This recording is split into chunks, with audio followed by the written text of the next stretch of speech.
Shalom, if the husband gives tzedakah and only after he gives the tzedakah, he tells to his wife, if the husband gives tzedakah and only after he gives the tzedakah, he tells to his wife, and she doesn't have any questioning at all, because she trusts in the criteria of her husband, could these perhaps cause Shalom Bayit issues at some point?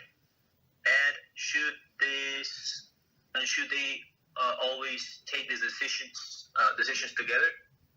That's a very good question. So it's something like this. The question is in it's not like a halacha, but it's very, very recommended. It's like so much recommended. It's more than halacha because of the things some people they like free spenders. They like to be liked, right? And I know people like that. And if you ask them like publicly for money or like press them a little, they would give. They would feel bad after that.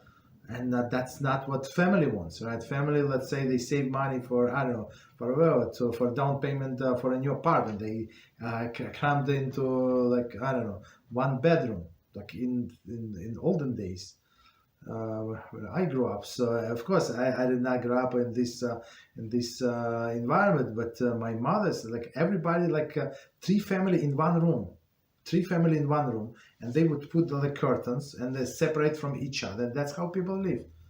You understand? So let's say like all three generations, right?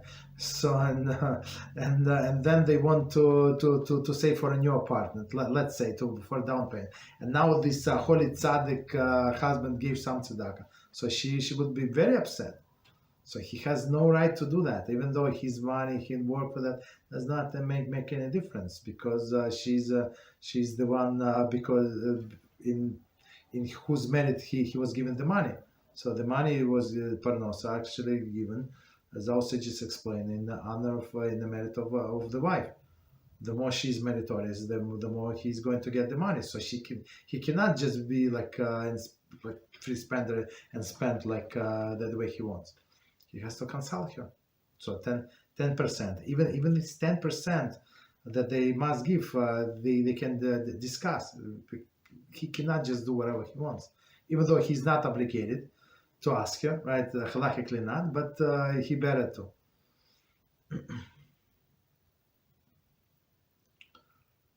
What else? Thank you, Rabbi.